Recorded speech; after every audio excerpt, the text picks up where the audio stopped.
বন্ধুরা, আজ 8ই ডিসেম্বর 2024 এবং আজ হচ্ছে রবিবার। আজকের আবহাওয়ার আপডেট কি বলছে দেখে নেব। ঘূর্ণাবর্ত বঙ্গোপসাগরে রয়েছে, পরবর্তী সময় নিম্নচাপ তৈরি হচ্ছে, সেরকমটাই কিন্তু আমরা লক্ষ্য করতে পারছি এই মুহূর্তে। তবে একটি নয়, পরপর দুটি ঘূর্ণাবর্ত থেকে নিম্নচাপ, যা কিনা আঘাত হানবে আমাদের দক্ষিণ ভারতে এবং শ্রীলঙ্কার উপরে।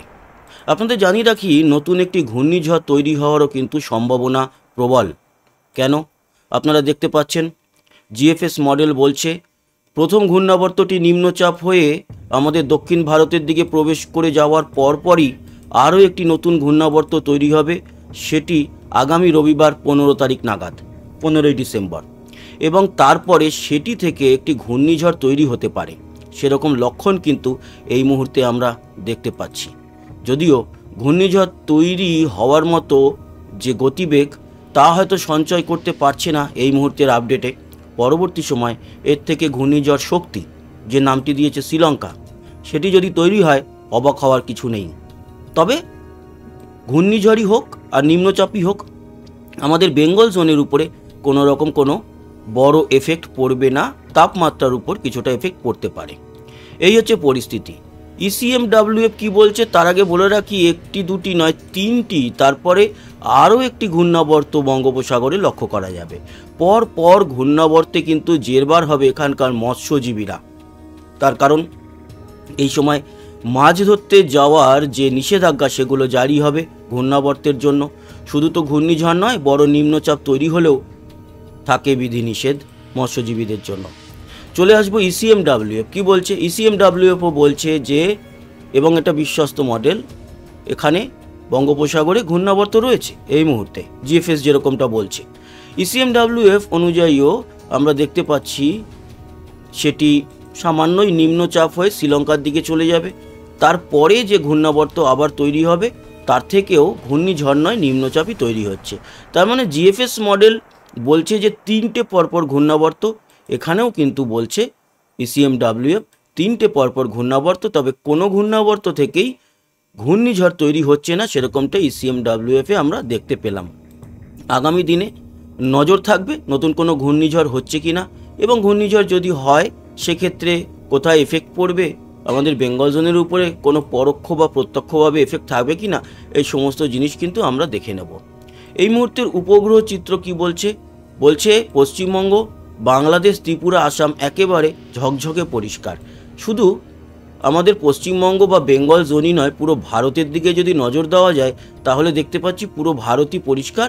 তবে হ্যাঁ, উত্তরে জম্মু কাশ্মীর, লে লাদাখ অঞ্চলে খানিকটা মেঘ রয়েছে, সেখানে বৃষ্টি হয়তো হচ্ছে না, কিন্তু মেঘের দেখা পাওয়া যাচ্ছে। এই হচ্ছে পরিস্থিতি। এছাড়া আমাদের ভারতের মধ্যে এই মুহূর্তে কোথাও কিন্তু কোনো বৃষ্টি নেই, হলেও খুব ছিটেফোঁটা বৃষ্টি, সেটা একটু উড়িষ্যার মধ্যবর্তী কোনো স্থানে সামান্য দেখা যাচ্ছে, বড় কিছু এই মুহূর্তে প্রভাব নেই। এবং আবহাওয়ার সতর্কতায় যদি আসি, তাহলেও আবহাওয়ার সতর্কতা আজকের বা আগামীকালকে কোথাও থাকছে না বা নেই। এবার আমরা আমাদের বেঙ্গল জোনের উপরে নজর দেবো। প্রথমেই আসি বৃষ্টিতে গিয়ে আমরা দেখব যে আগামী দিনে আমাদের পশ্চিমবঙ্গ, ত্রিপুরা, আসাম এবং তার সাথে বাংলাদেশে কোথাও বৃষ্টি আছে কি না। সেক্ষেত্রে আমরা যদি একটু ফাস্ট ফরওয়ার্ড করি, তাহলে সোমবার আগামীকালকে আমাদের পশ্চিমবঙ্গের কিছু অঞ্চলে বৃষ্টি আছে। সেটা আরও ডিটেলে আমি বৃষ্টির পরিমাণে গিয়ে জানাবো কোন কোন অঞ্চলে এই বৃষ্টির সম্ভাবনা।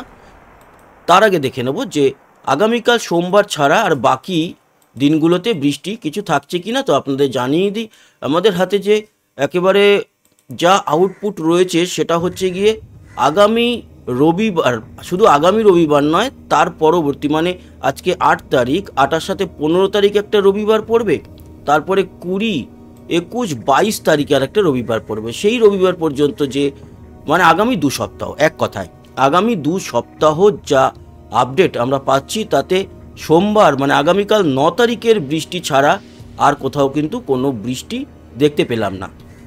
এবার আসি, এই যে আগামীকাল 9 তারিখ বৃষ্টির একটু সম্ভাবনা রয়েছে, সেটা কোথায় কোথায় রয়েছে। তো আজকের এই মুহূর্ত থেকে যদি আজকে রাত্রে অবধি দেখি, তাহলে দার্জিলিংয়ে কিছুটা বৃষ্টি রয়েছে, খুবই সামান্য একটু বৃষ্টি রয়েছে, বাকি আর কোথাও কোনো বৃষ্টির ছিটে ফোটাও লক্ষ্য করা যাচ্ছে না। আছে হয়তো ভুটানের দিকে বা আমাদের মধ্য ভারতে কিছুটা, বিশাখাপট্টনম ভুবনেশ্বরের দিকে কিছুটা আজকে বৃষ্টি আছে, বাকি কোথাও বৃষ্টি নেই আমাদের বেঙ্গল জোনে। এবার আসি সোমবারে যে বৃষ্টিটার কথা বলছি না, সোমবার এই বৃষ্টিটা মূলত প্রবেশ করবে ঝাড়খণ্ড এবং ওড়িশার দিক থেকে। কোথায় কোথায় হবে, খুব কম হলেও বৃষ্টিটা হবে, সেটা খড়গপুর একটু ছিটে ফোটা, এছাড়া চাকুলিয়া, বাঁকুড়া, ঝাড়গ্রাম সামান্য, গোয়ালতোড়, চন্দ্রকোনা, আরামবাগ, কতুলপুর, বিষ্ণুপুর, খাতড়া, বলরামপুর, এছাড়া পুরুলিয়া, হুড়া, রঘুনাথপুর, মুড়ি, বাঁকুড়া, দুর্গাপুর, সোনামুখী, আসানসোল, চিত্তরঞ্জন, ব্যাস। গুসকরা, বর্ধমান সামান্য একটু ছিটে ফোটা, শান্তিপুর, এদিকে কতুলপুর, আরামবাগের দিকেও সামান্য। এই হচ্ছে বৃষ্টির পরিমাণ, খুব কম। এবং আমাদের জঙ্গিপুর মানে মুর্শিদাবাদের জঙ্গিপুর, মুরারাই বীরভূমের, ধুলিয়া, এদিকে সুজাপুর, মালদা, ব্যাস মালদাতেই সামান্য, আর কোথাও, আর কিন্তু দক্ষিণ দিনাজপুর সামান্য, উত্তর দিনাজপুর খুব ছিটে ফোটা। এই হচ্ছে বৃষ্টি। বাংলাদেশের কোথাও বৃষ্টি নেই, ত্রিপুরা আসামে কোথাও বৃষ্টি, এই আগামীকাল যে 9 তারিখ সোমবারের সামান্য বৃষ্টি, সেটা আর কোথাও নেই।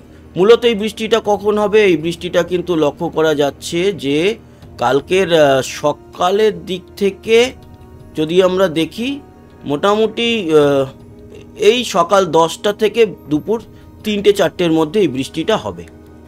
3টে-4টের মধ্যে এই বৃষ্টিটা হবে। মূলত বলা যেতে পারে 12টা-1টার দিকে এই বৃষ্টিটা সামান্য হতে পারে।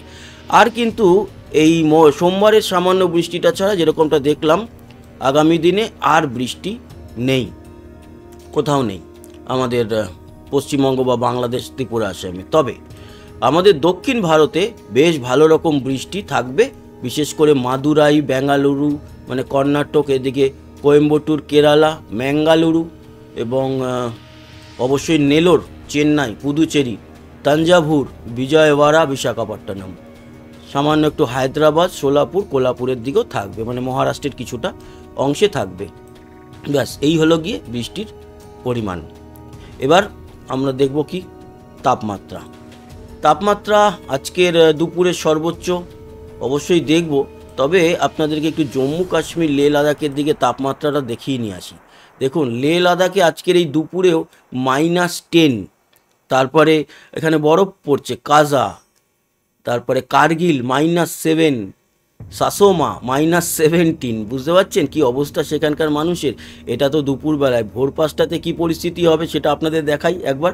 ভোর 5টা নাগাদ এই জায়গাগুলোতে দেখুন -18, নওমা -18, তারপরে কার্গিল -17, লে -15, সাসোমা -25। মানুষ থাকবে কি করে সেখানে, এই দুর্গম পার্বত্য অঞ্চলে যেখানে এই তাপমাত্রা, সেখানে ভাবুন একবার আমাদের সেনাবাহিনীরা কিন্তু রয়েছে সেই কার্গিলে।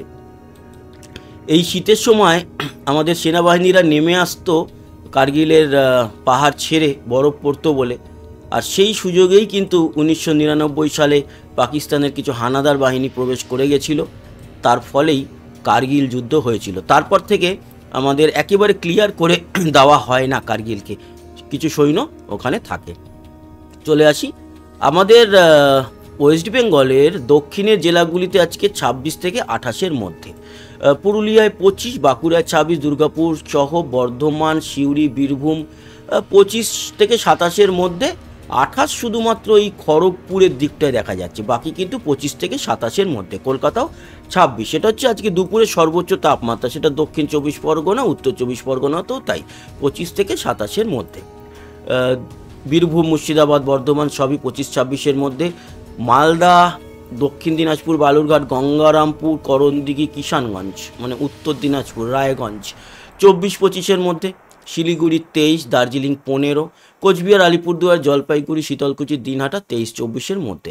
বাংলাদেশের উত্তরে 25, ঢাকা 26, বাংলাদেশ 25-26-এর মধ্যে। রাজশাহী 24, বাকি সবই 25-26-এর মধ্যে, পুরো বাংলাদেশ। ময়মনসিংহ 24, চিটাগাং, মহেশখালী, কক্সবাজার, রাঙামাটি এগুলো সব 26-27-এর মধ্যে। ত্রিপুরায় একটু বেশি আছে 27, আগরতলা, আমবাসা, অমরপুর সহ বেলোনিয়া, উদয়পুর, সাবরুম সবই 26-27-এর মধ্যে, শিলচর 26 এবং আসাম 25। পুরো আসামের প্রতিটা জায়গায় 25, শিলচর 26 হলো, বাকি সব জায়গায় ডিমাপুর সহ তেজপুর, গুয়াহাটি, গোয়ালপাড়া সব 25। এই হচ্ছে আজকে দুপুরে সর্বোচ্চ তাপমাত্রা। আজকে সকালে কিন্তু বেশ ভালোই ঠান্ডা ছিল। আগামীকাল ভোররাতে সোমবার তাপমাত্রা 17 থাকবে কলকাতা, এবং আমরা দেখতে পাচ্ছি যে আজকের থেকে 2 ডিগ্রি বা 3 ডিগ্রির মতো বাড়ছে কলকাতায়। বাকি বাঁকুড়া, পুরুলিয়াতে 17 থাকবে পুরুলিয়ায়। এছাড়া বাঁকুড়া 15, দুর্গাপুর, বর্ধমান সহ বীরভূম 14, বাকি 15, মোটামুটি 14-15-র মধ্যে থাকছে আমাদের দক্ষিণবঙ্গের ম্যাক্সিমাম জেলা। কিন্তু একেবারে সমুদ্র বা উপকূল অঞ্চলে 17-18 থাকছে, কলকাতাও 17, হাওড়া হুগলিও মোটামুটি ওই 17-র মধ্যেই থাকছে, 16-17-র মধ্যে। উত্তরে মালদা, দক্ষিণ ও উত্তর দিনাজপুর 14, শিলিগুড়ি 15 এবং দার্জিলিং 5, কোচবিহার, আলিপুরদুয়ার, শীতলকুচি, দিনহাটা 14-15-র মধ্যে। বাংলাদেশে উত্তরে 13-14-র মতো, ময়মনসিংহ 13, সিলেট 13, ঢাকা 14, কুমিল্লা 13, বরিশাল, খুলনা 14 থেকে 16-র মধ্যে, রাজশাহী, মেহেরপুরও কিন্তু 14-র মতো। চিটাগাং, মহেশখালীর দিকটাতে 16-17, কক্সবাজার 16-17, ত্রিপুরা 14-র মতো থাকছে, 13-14, শিলচর 15 এবং আসামের গোয়ালপাড়া, গুয়াহাটি সবই কিন্তু 13 থেকে 15-র মধ্যে। এই হচ্ছে গিয়ে তাপমাত্রা। সোমবারের এই তাপমাত্রার পর আমরা মঙ্গলবারে কি তাপমাত্রার বড় কিছু ফারাক দেখতে পারবো সেটা একবার দেখে নিই। মঙ্গলবার আরও একটু তাপমাত্রা বেড়ে যাবে, বিশেষ করে উপকূল অঞ্চলে বা ঢাকাতেও 18, কলকাতাতেও 18-ই চলে আসবে। উত্তরে খুব একটা ফারাক হবে না, বা বীরভূম, মুর্শিদাবাদে 13-র মতোই থাকবে। মঙ্গলবার কিন্তু তাপমাত্রা আরেকটু বাড়ছে। তারপরে বুধবার আশা করছি তাপমাত্রা অনেকটাই কমে যাবে, এবং বুধবার যেটা দেখতে পাচ্ছি ভোর 5টা নাগাদ, বুধবার কিন্তু তাপমাত্রা 12 বা 11-ই চলে আসছে পুরুলিয়া, এদিকে বীরভূম, মুর্শিদাবাদ বা উত্তরেও কিছুটা অঞ্চলে। তবে একেবারে জলপাইগুড়ি, ধূপগুড়ি বা কোচবিহার, আলিপুরদুয়ারের দিকে একটু বেশি থাকবে, 15-16-র দিকে থাকবে। বাকি সব জায়গাতে 1-2 ডিগ্রি একটু হেরফের থাকছে। আবার সেই লেভেলের যে ঠান্ডা, সেই ঠান্ডাটা কবে পাচ্ছি সেটা দেখে নিই। যদি আমরা বুধবার ছেড়ে বৃহস্পতিবার যাই, বৃহস্পতিবার দিন কিন্তু ঢেলে আবার ঠান্ডা, কলকাতায় 14, ঢাকায় 13 বা সব জায়গাতে 10-11-র মতো চলে আসছে। এই তাপমাত্রাটা কয়েকটা দিন তারপরে ক্যারি করবে, এবং সেই লেভেলের হয়তো 8-9 ঠান্ডা আমরা কলকাতাতে পাচ্ছি না আপাতত, তবুও 13-14 মানেও বেশ খানিকটা ঠান্ডার মধ্যেই আমরা কিন্তু থাকছি। তারপর 13-তে নামছি, 13-14-র মধ্যে থাকা মানেও কয়েকদিন ঠান্ডাটা থাকবে। তারপর লাস্ট যা আমরা এখনো পর্যন্ত দেখতে পাচ্ছি, যদি সর্বশেষের দিকে আউটপুটটা আমরা একটু দেখে নিই, তাহলে শনিবার 21 তারিখেও 14। তার মানে আগামী বৃহস্পতিবার থেকে যে ঠান্ডাটা পড়বে সেটা কিন্তু পুরো 1-1.5 সপ্তাহ জুড়ে টানা থাকবে। তবে সেই যে হাঁটু কাঁপা ঠান্ডা, সেটা হয়তো মুর্শিদাবাদ, বীরভূমের দিকে থাকলেও, পুরুলিয়ার দিকে থাকলেও, বর্ধমানের দিকে খানিকটা থাকবে, কিন্তু আমাদের কলকাতার দিকে এখনও সেই ঠান্ডা বা সেই লেভেলটা আমরা পাচ্ছি না। আর উত্তর ভারতে তো কথা বললামই, বা উত্তর নেপাল সহ সিকিমে সেদিকে তো মাইনাস। তো ধন্যবাদ, আশা করি এই আপডেট আপনাদের কাজে লেগেছে। সবাই ভালো থাকবেন, সুস্থ থাকবেন, আবার দেখা হবে, টাটা।